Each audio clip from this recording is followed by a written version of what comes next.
Hello and welcome back to my Let's Challenge of Final Fantasy XIII, and welcome back to the critical path, to the storyline.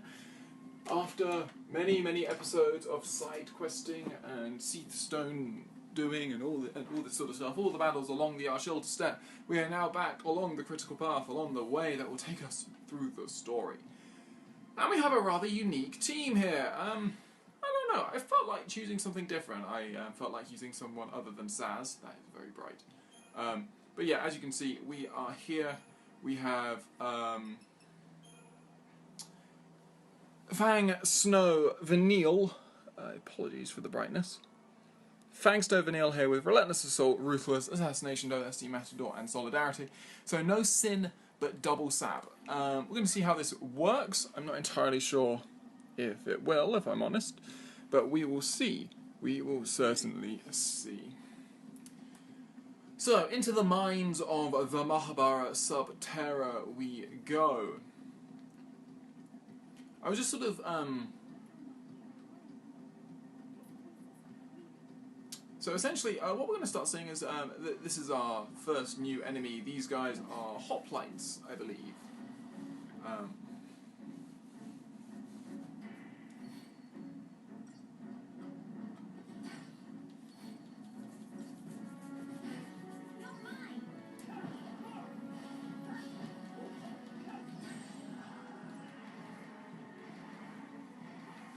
These guys are largely weak to electric. Unfortunately, yeah, we don't actually have that in our team. I guess the problem with this team is that we're sort of using Snow primarily almost as a Ravager a lot of the time. We sort of have him as a Ravager and a Sentinel. And we could certainly have better Ravagers in that spot. Which I guess is why the natural sort of substitution made towards the end of the game would be to then put Lightning in this team. You just take Snow out, put Lightning in, and the Lightning Fang Vanille team is relatively common. It works rather well. Still, we're doing a lot of damage, which is lovely. And we finish that mission off with relative ease. If rather slow, according to the game. So obviously, if we were to have a Sentinel, a Synergist, we could just thunder everyone, and that would very much speed things up. As we find a Haute Claire, which is a weapon for lightning, a very useful weapon actually. So these hoplites, Hoplite was an ancient Greek rank and soldier, so that's where the name comes from. Apparently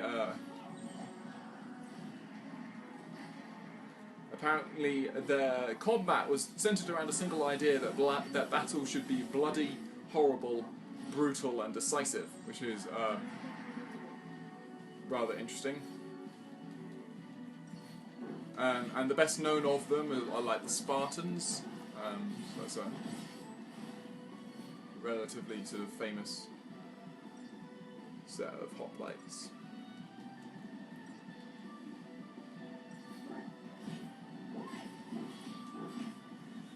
So it does seem once we get Deprotect on that these guys go down pretty fast. It's just a matter of getting the Deprotect on in the first place.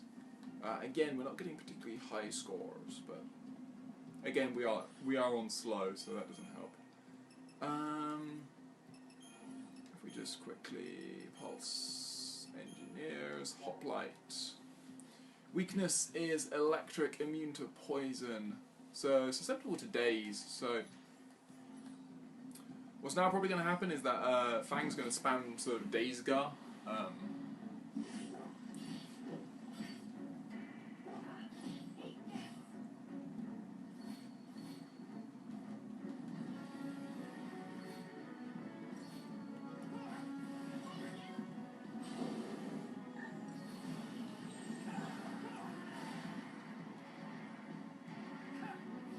Now we should just be able to literally destroy all of these guys.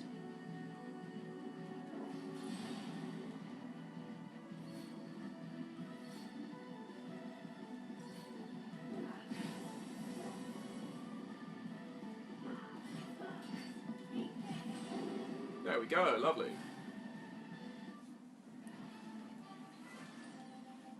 So with the preemptive, we get a five-star rating. There we go, much more like it. And we'll continue to make our way through these mines. It's sort of rather reminiscent of the Var Peaks. Some sort of similar ideas going along here. I believe that guy is a boxed phalanx, which is like a weaker version of the ambling bellows. I'm thinking if we can get pain on these guys, then pain should actually be very, very effective. I'm pretty sure that the main guy can actually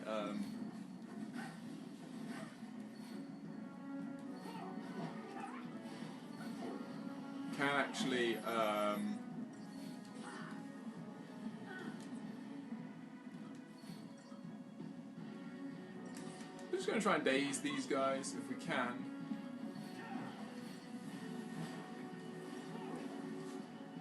The daze does wear off relatively fast, actually. Okay, so that's good to know.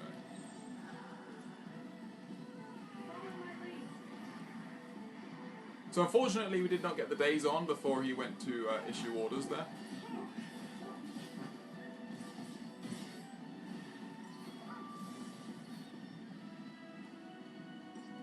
He's coming for an attack.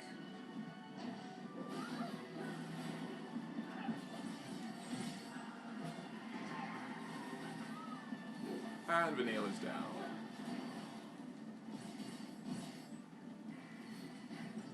How much damage are these guys doing? I know I shouldn't wait around and see, but I'm just interested.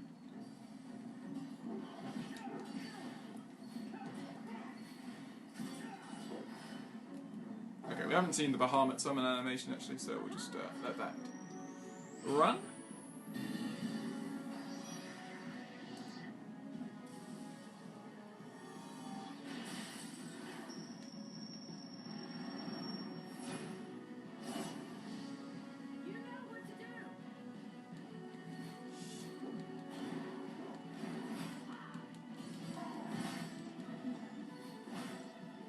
So you can see that's what version upgrade does. So obviously the version upgrade gives these hoplites a huge boost to all of their, gives them a huge amount of statuses, all this sort of stuff.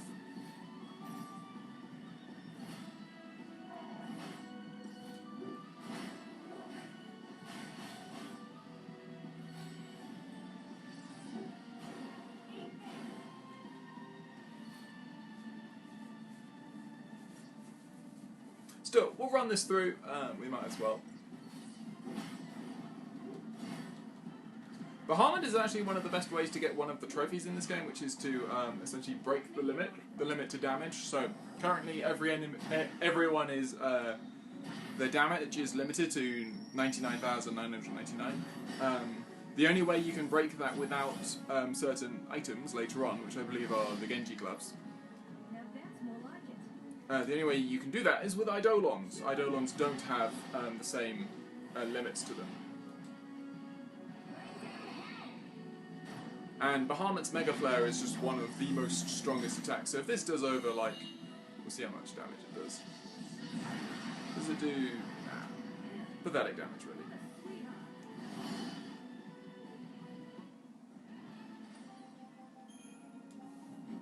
But yeah, no, he is actually one of the best ways of breaking that limit, that damage limit, early on to get that trophy.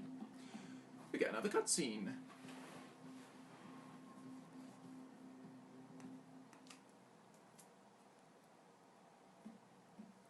A Grand Pulse Fal'Cie made this path. Yep. I bet it's up digging more tunnels right now. They seem different from all the Fal'Cie we've seen on Cocoon, you know? It's like they just plow through, without caring what happens around them. That's true. Then again, we were able to build our village on land cleared by Fal'Cie. We lived alongside them, just like you do on Cocoon. Oh yeah, this is just like Cocoon. In a world this big, who knows what we'll find?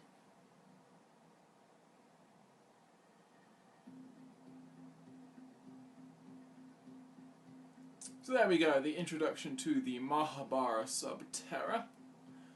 Here on Grand Pulse, we see some more enemies down below, being cryohedrons. So obviously, we just fought a boxed phalanx. That the word phalanx is obviously it's a battle formation used by Greek hoplites. So it makes sense that the phalanx would instruct the hoplites as to what to do.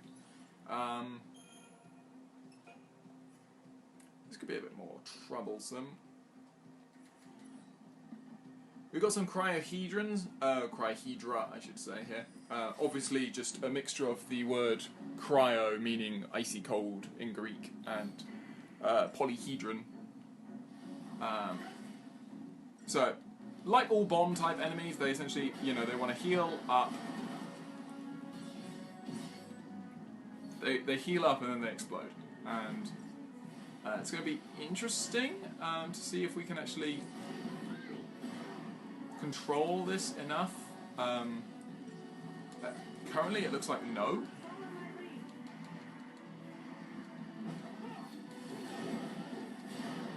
Though our blitzers are doing a tremendous amount of work here, and actually keeping most of these guys at bay, thankfully.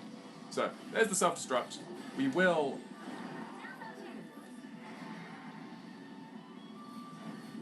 I think we might have actually got very lucky there, and we actually got like I changed it just the right time that actually meant that we didn't actually take any damage there. I don't know. I might be wrong.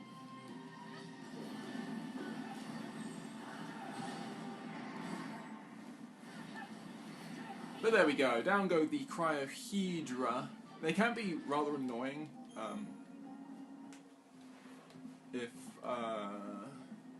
if you obviously any bomb type enemy that you allow to explode can be a threat.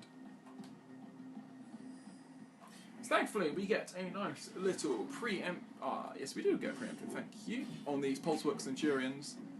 We haven't faced them before, but they will be weaker versions of the Pulsework Champion that we fought. In that.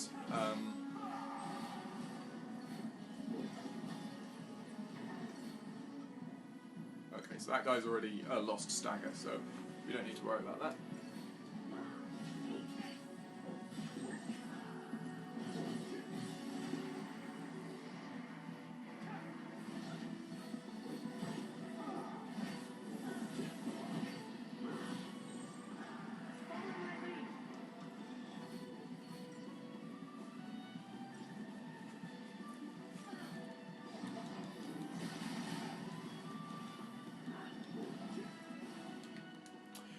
So he is immune to virtually everything at the moment, aside from... He's not immune to slow, actually, so... he's immune to all Saboteur spells before he is obviously staggered, and then he becomes vulnerable. So we need to stagger here within Relentless Assault, and then we can go to Ruthless if we want to, sort of overkill almost.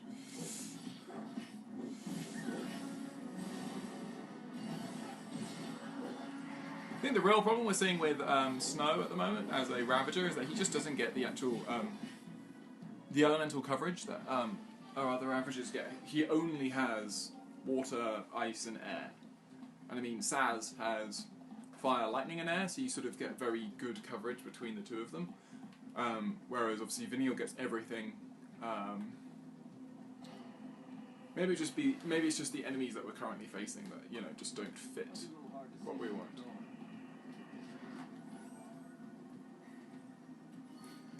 So we get some electrodes as we pop down here and see another Pulsework Centurion.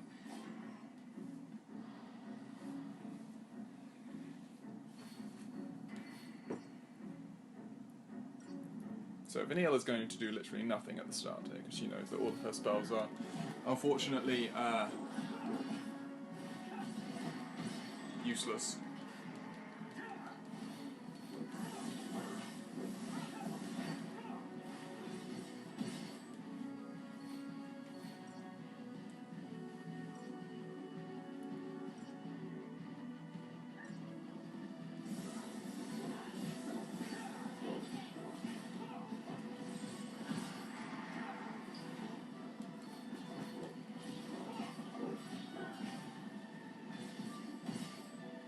I could hope that snow was going to cause him to get staggered there. Unfortunately, no, but one could always hope. So anyway, I hope Snow will get staggered. Lovely. Bang can come in, wreck shop. And Vanille kills with a debuff.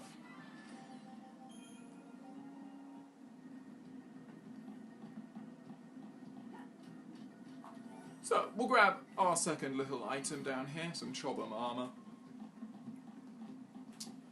And then we'll start sort of curling our way around.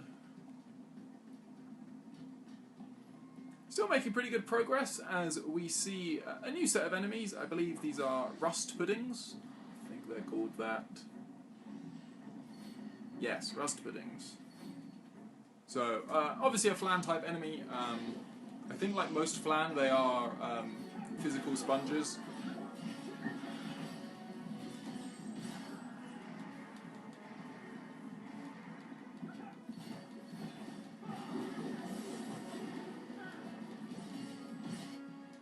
So it's resistant to magic. I think it may well just be resistant to everything.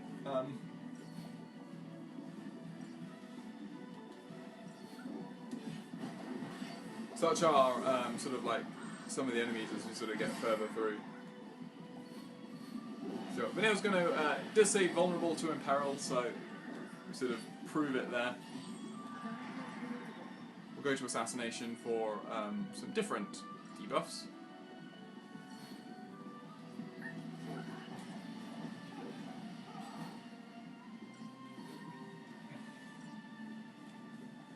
It's interesting that sort of like the way they sort of prioritize it. They go, okay, so you try, you know, deprotect all of those, and then so deprotect and deshell, and then I guess for Fang, you know, all of the others are sort of like the same, I guess, same degree of importance. Again, like most Flan days, those guys can merge. I can't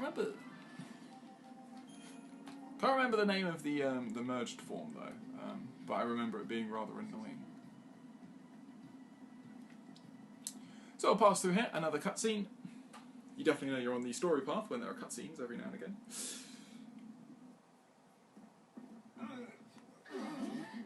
Guys, heads up. Whoa! Look at that thing. Let me guess. That's a foul scene? Yep. Busy carving out new tunnels. Making roads where roads ain't meant to go, huh? Yeah, it kind of sounds like us. All right, Roly Poly, let's hit your ride on that thing. Now you're thinking grandpa style.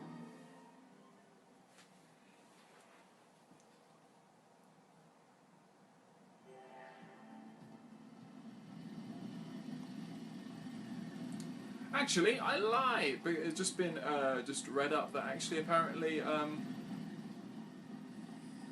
the rust pudding is the only of the sort of those small guys that actually can't become something a lot more powerful, which is a little disappointing for him. He does occasionally. You do find them with versions that are stronger. You know, so the bigger versions, as it were, of that type of enemy. But they can't actually merge to form that type of enemy, which I find rather interesting.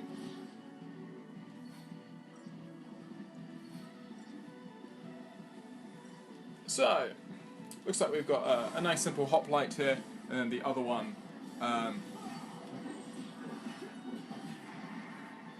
will certainly suffer under our assault. Once Vanille gets deprotect, goodbye. As if there was any doubt. So, we take care of that guy, and we have our next Seath Stone, which is located just here, and is a very important one, because it's a waystone. A very helpful waystone as well. And it's located not far from here, so 18, so close yet so far. Who designed this place? It's a maze of dead ends. How am I supposed to find the ambling bellows? Knowing it's in a twilit cavern doesn't help much when I'm trapped in a maze of the blasted things. Curse my luck, I'm running out of time. I'd every intention of fulfilling my focus, and now I'm going to end up as Seath.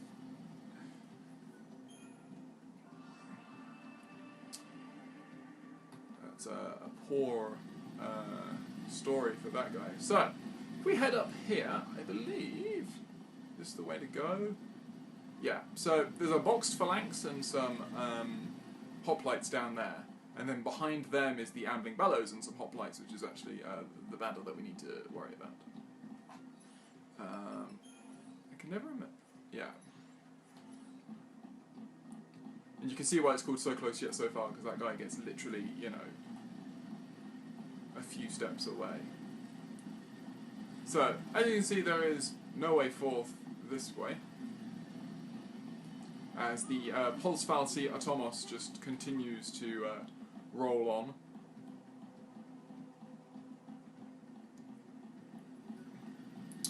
So we will head up and we will start dealing with these new guys.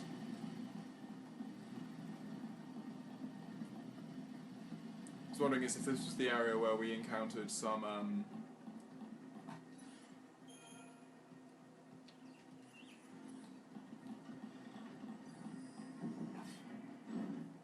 it does sound like there's a sort of the sound of a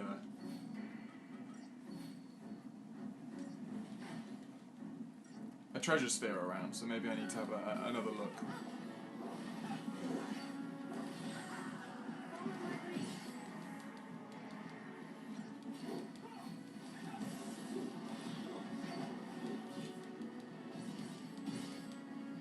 So the box phalanx is going to take our priority here. Hopefully, if we can stagger him before he can sort of get to the point where he wants to give out orders, that would be lovely.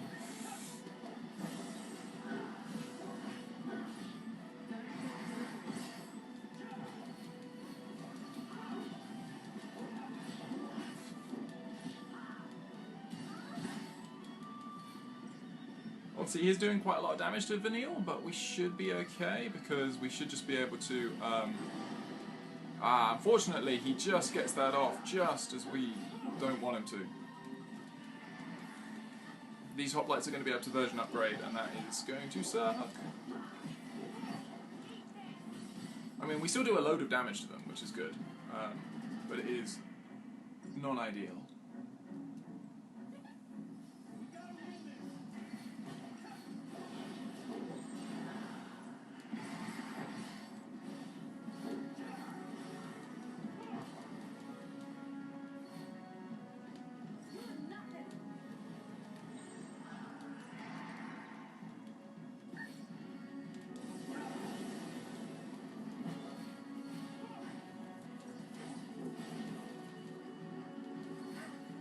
So they do, what, 670, so Vanille can't take too many more of those, unfortunately. Snow is doing a very good job of taking these guys down.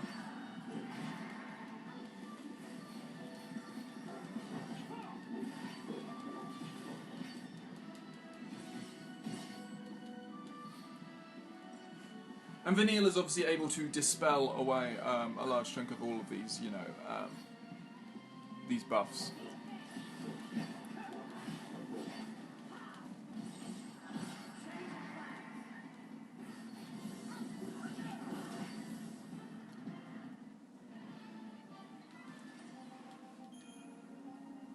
Okay, so that is that, and now we have the much harder battle with the Ambling Bellows. This is actually, this battle is legitimately threatening, in a way that maybe some of the other battles have not been so far. But yeah, we cannot let this guy deal, like, he will deal a lot of damage to us if we're not careful. What was I aiming towards with you? I don't know, I have a feeling it was on Sentinel. Yeah, we might as well just get that roll level then. Oh, we were aiming for accessory, yeah. That's what. And then for Vanille, we have the medic, Sab.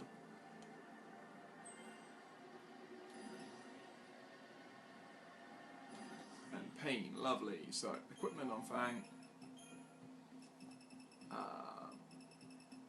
Resist damage 5 is not bad. So, Also, paradigms. We're going to need a few more. Matador's going to be important here because we're going to need to use pain a lot. I'm going to start off with dirty fighting.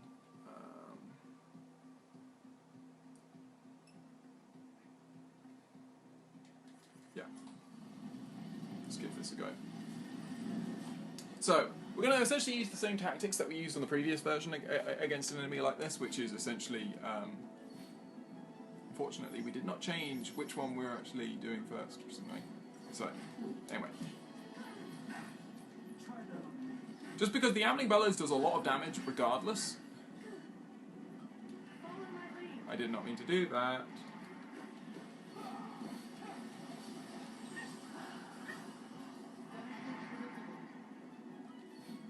Where's mine?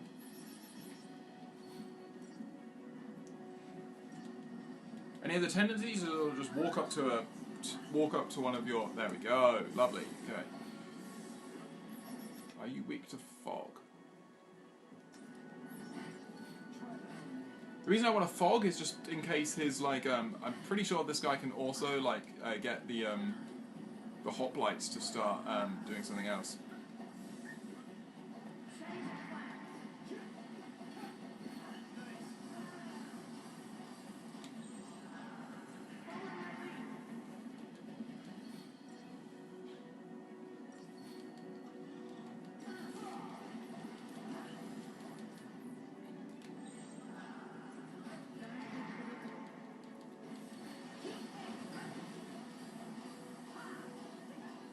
So I don't think we've got an ideal setup here. Not at all. I think one of the paradigms I set up is completely wrong. But anyway, okay. So they actually can just system upgrade themselves, it seems, which kind of sucks.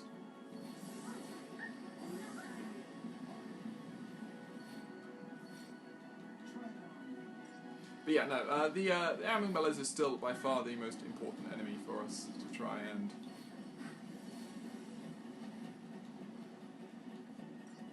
Once we get him sorted, then the hoplites should not be too much of a problem. And again, you know, we're not worried about score, you know, getting 5-star ratings for all of these. I think if we could, I mean, that would be amazing, but I don't think we need to worry about it too much. When we'll certainly be coming back to these battles with a hell of a lot of a better team and being able to sort of really wreck shop. So we can see some slow around, which is really good. It seems like the system upgrade that the hoplites give themselves only gives them bravery, which is fine by me, if I'm honest.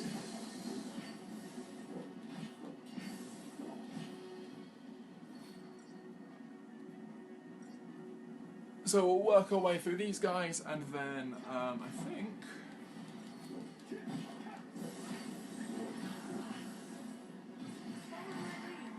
we'll be close to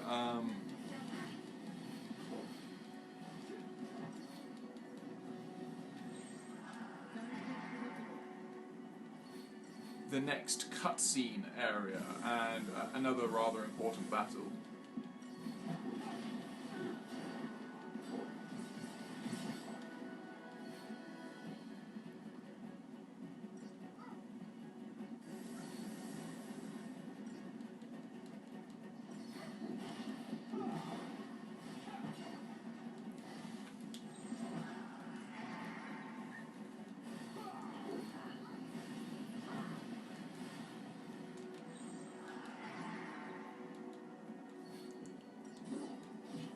There we go. I was like, immediately I want to get into a con because he had Deprotect and Daze on. It was just going to do so much damage. So, there we go. We take care of the Ambling Bellows, and we get a Sorcerer's Mark. So, another plus 50. Oh, wow. I did not realise that you didn't actually have anything. No wonder you've been doing nothing for me. Equip. We want a bunch of health, a bunch of magic. Indeed, we can have a bunch more magic if we want, but I think we'll still take the resist. Resist physical is good.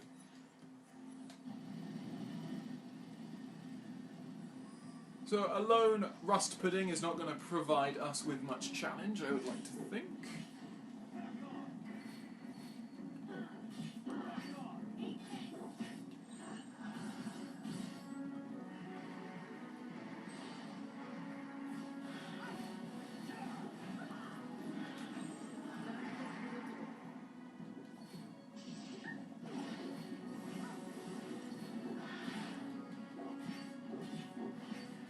There we go, lovely.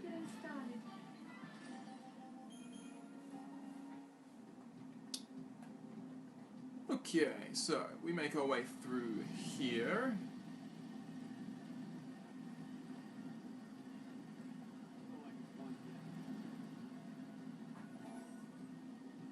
We'll see if we can reach the next important cutscene, because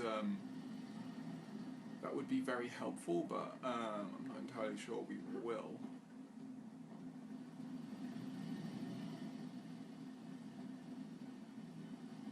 Nope, we will. Okay, so cutscene coming up, and then a very important battle.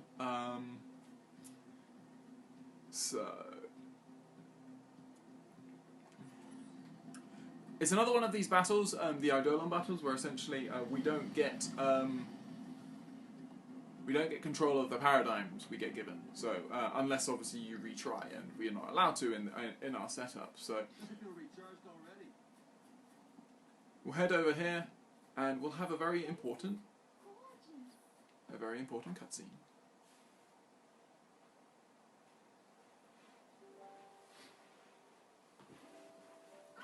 Try and turn down the brightness. These flowers, you remember them, right? Yeah, sure I do. They grew all over Ava. We can't be far now. It's my fault Grand Pulse ended up like this, isn't it? I remember everything. I became Ragnarok. I scarred Cocoon. And I left Grand Pulse in this mess. It was me. What are you talking about? It all came back to me. Everything that happened with our focus. All of it. You're lying. No, it's the truth. It's all my fault. Don't say that.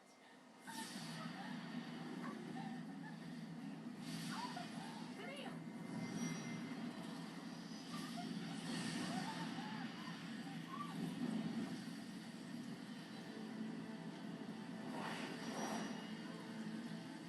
The Eidolon knows the truth. Ha! I knew I was right. Wait, you were lying. No more than you were. Admit it. You remember everything. It wasn't your fault. It is. We should talk about this later. So our final Eidolon battle, and it is against Hecaton Share, or Hecaton Shear, don't know how you pronounce it. So, he's going to cast Doom on us. Lifeguard is going to be important here, because he will do a lot of damage if we're not careful. Yeah, Give it your best shot. Looming Wrath. Isn't that just a most imposing of... So you can see healing actually raises our Gestalt, raises his Gestalt meter rather nicely. I think it's a message to those who obtain chain bonuses, like as all Eidolons are. Those who heal and those who debuff, maybe. So we might want to get some debuffs on him once he stops looming. Goes for the...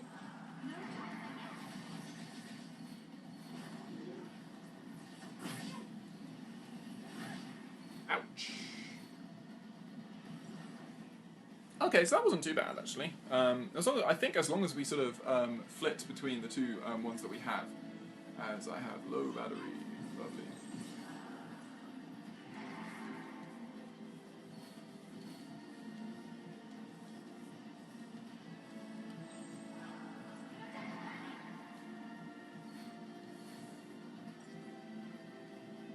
Give it your best shot. Yeah, so we're doing a decent amount of damage, a decent amount towards actually towards that Gestalt meter each time, which is nice. We could obviously have thrown in some. We could have thrown in some ground type resistance items if we'd wanted, but I don't think that's too necessary, as our Doom counter counts below 2,000.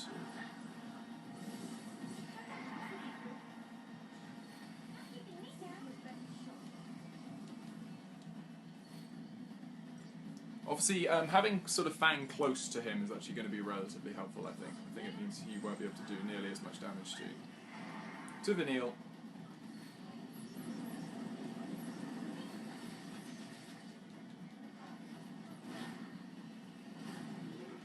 So yeah, as you can see, Hecaton Chair is a ground elemental, so yeah, of the element, you know, like Quake and stuff.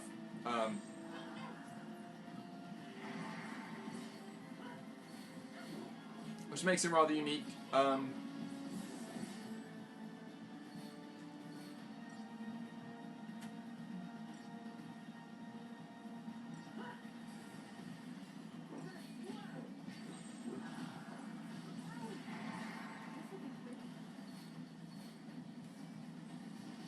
So we'll just heal Fang up. We should be fine here. Very, very simple, really.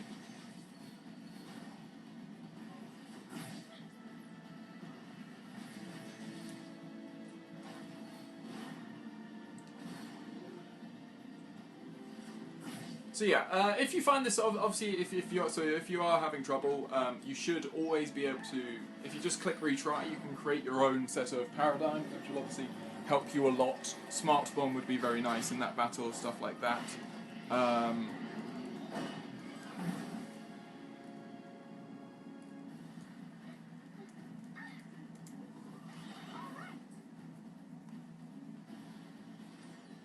So.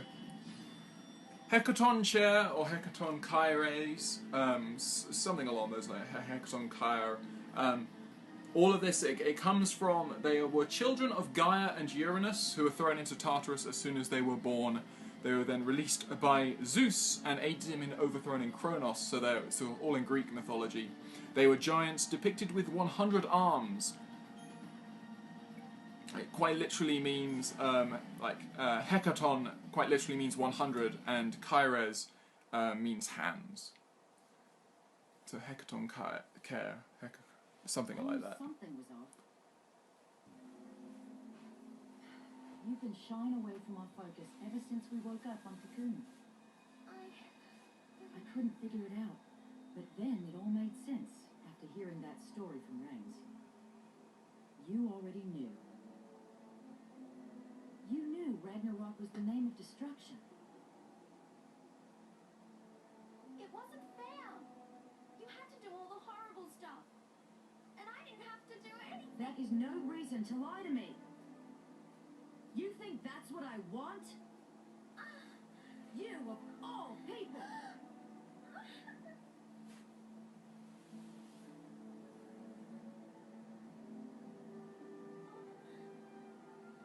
Poor kid.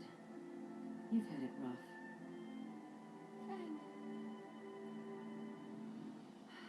Listen, you're not alone anymore. I'm so sorry. Keep that up and you'll have me crying soon. We have a new family now. We stick together. You hear me?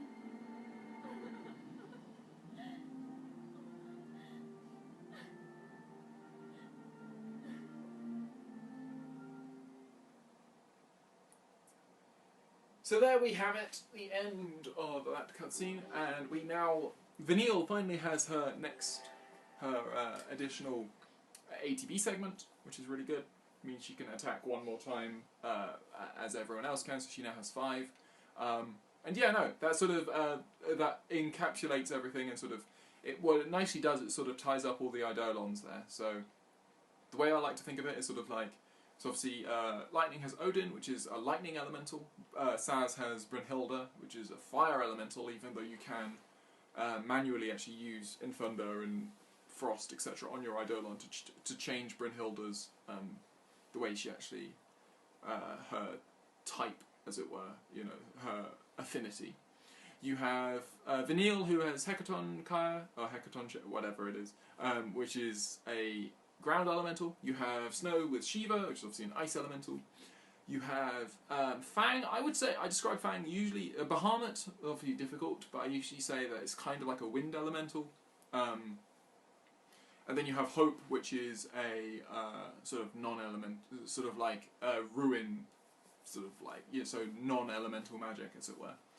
So that sort of completes everyone. And then whenever I do, like, I have like thought about writing fan fiction and all this sort of stuff, you know. So again, this game's really captured my imagination in a lot of the things that I like, and so whenever that happens, I usually throw myself in as a self-insert, and I usually have a water elemental just to finish everything off. But then for some reason later on in the series, they get rid of water as the element, which really always annoys me. But there we go.